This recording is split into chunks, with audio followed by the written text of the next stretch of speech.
Hello everyone, myself Ayush Patil, currently studying in class 11 in Acharya Academy. Today, for as being a one-day teacher, I was going to teach you all the topic motion. So let's get started. Uh, Firstly, we'll see what is motion. By definition, the phenomenon of change of position of object with respect to time is referred as motion. Here you can see a car standing alone as a stationary place. When I play the animation, it starting moving forward. You can see the place was change of the car with respect to time, let's say 2 seconds. So we can say that the car was in motion. Moving forward, the various types of motion.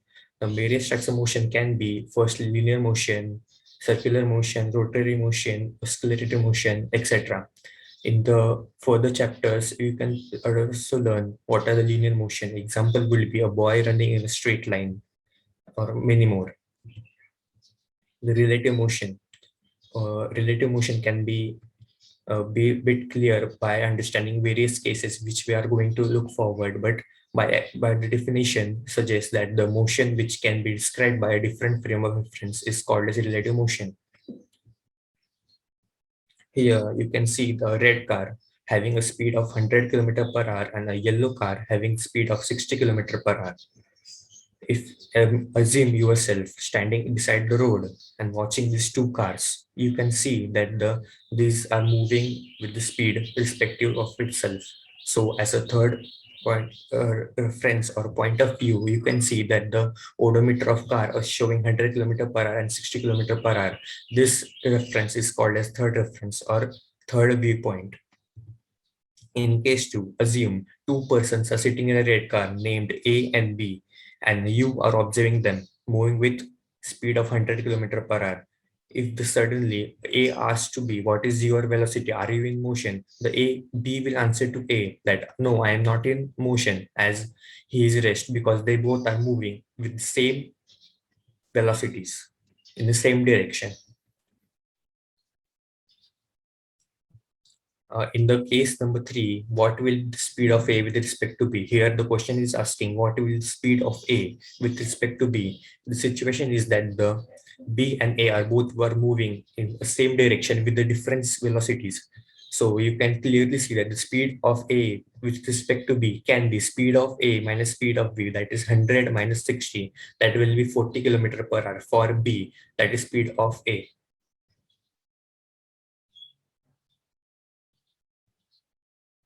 Now, in this case 4, you can see speed of A and B with respect to boy. A boy is standing beside a railway station, and he can see the two trains are moving opposite to each other with 80 km per hour. The name train A and train B with 50 km per hour. If they are moving opposite to each other, when I play the animation, you can see a boy can see that they are moving opposite to each other, and the train A is faster than train B. This is case 4. With the same situation, we can analyze the following as if the speed of A with respect to B train's passenger. Assume yourself you are sitting in a first window seat of this train and watching to the train A. Though you may think that the train A is faster because the speed of train A will be your speed, your train speed plus the other train speed, as you can see in the animation. So there you can see the various point of reference and may change the motion. In the third case, in the case number 5, speed of A with respect to trains B passenger. If you are sitting here and watching the train with both the trains are moving in the same velocities in the same direction, you will see that the train A is stationary. As you are also stationary and sitting at the one place, you will assume that the train A is also stationary, but actually the train A is also moving with 80 km per hour. So this is a difference between the point of reference when the motion is referred. What do we conclude from all these cases? The motion may vary if the frame of reference is changed. As you can see in the above cases, the motion is varying in the different perspectives of the different people. The motion of any object always should be described by making it clear by stating the frame of reference. Always the frame of reference should be stated before doing anything, because the motion always gives a proper description of a velocity or anything which you can refer.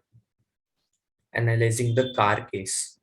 The speed of car remains same as shown by the speedometer when seen from the external frame of reference. When you see a car moving on a highway, you will see the speed is varying, but the car, a person sitting inside the car will feel itself as he is stationary.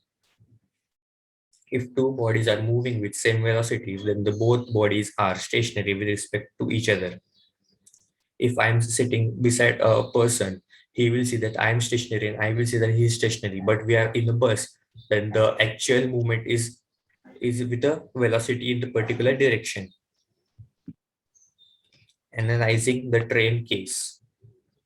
The speed of train remains same as shown by the speedometer when seen from external frame of reference.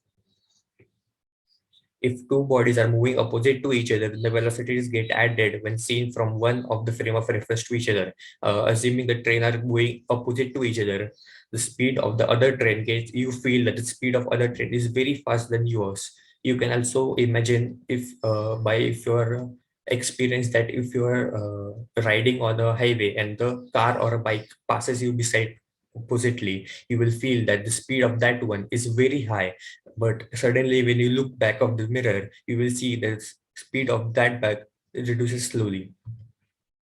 If two bodies are moving with same velocities, when seen from each other frames of reference, the object is stationary.